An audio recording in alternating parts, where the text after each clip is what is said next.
What is the typical journey of a doctor's career? There are two ways to go, but the duration is the same. It's like how and where you want to practice.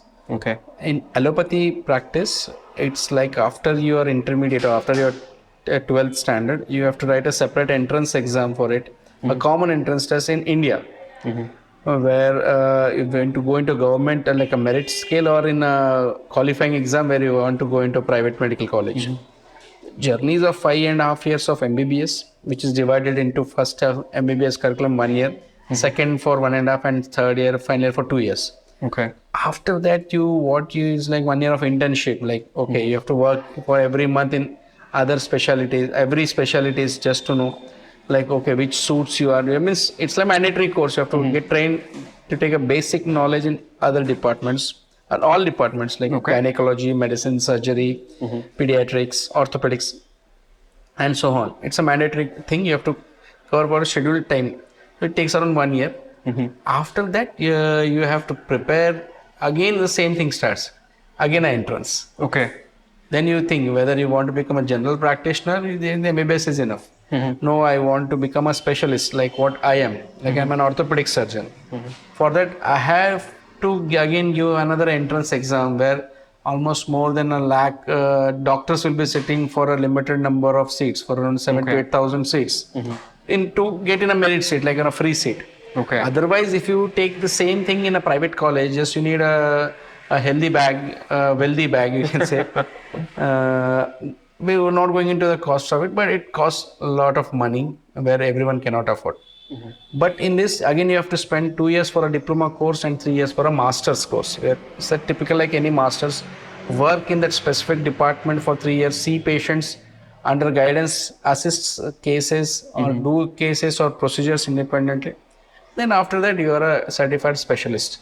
The journey don't stop there.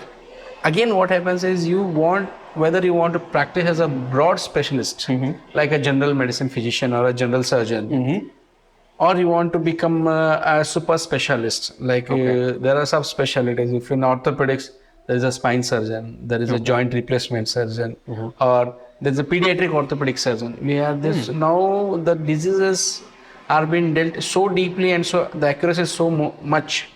So everyone is trying to develop themselves into a subspecialty.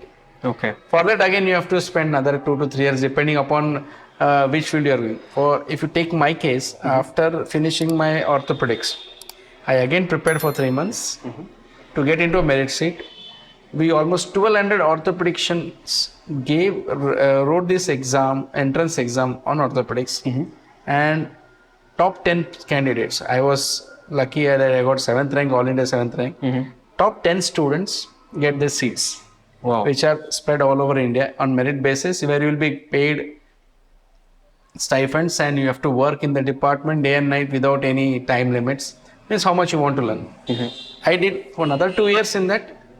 So then after that, we have to write an exit exam where you have to pass with the proper theory and practicals and see patients, treat how you treat, how are your skills, and so on. So it's like a journey of, if you want to do a general practice, 6 years of MBBS is enough. If you want to be a specialist, 9 to 10 years. If you want to be a super specialist, it goes to 12 to 14 years. So it's a long journey. It's like focus what you want to be, and patience. First of all, I would like to commend on your enormous amount of patience to go through all this and be here. Every time I write an exam, fight for the best. So, in a country like ours where there is this binary of engineering and medicine, and you tend to invest so much time, at some point you must be envious of people who are studying engineering for 4 years and starting to get good amount of money at the beginning, and you're still struggling. How do you deal with that? See, here comes again the same thing. It's like how passionate about. If you are not passionate about medicine or a doctor, then you should not do it, because what human brain thinks is always the easy way out of living life, earning life, want a good quality of life, monetary wise, everything wise, social wise. You finish your degree early, you get good job, get wife, get house, get kids, everything early. We in medical field, it's like if you love your subject or if you're passionate about treating patients, you get kick or happiness in that, then you should opt for it. Otherwise, there is always a distraction. Okay. My school friends, who we all got together into, they got into engineering, we got into medicine. I didn't even finish my MBBS. They were offered jobs at the end of their engineering third year with a good amount of packages, which just lucrative package. Once, even if you hear, you start feeling guilty. Arey, why I have chosen this profession? So that is very common, but that is momentary. But once you see one patient or diagnose one problem of a pain, if you diagnose what is the reason for pain of a person, and at least you treat or you find the cause, that's satisfaction. Okay. You should be passionate about it. Then only you can do. Otherwise, just okay for a tagline, you won't survive in medical field. Okay. That is the thing.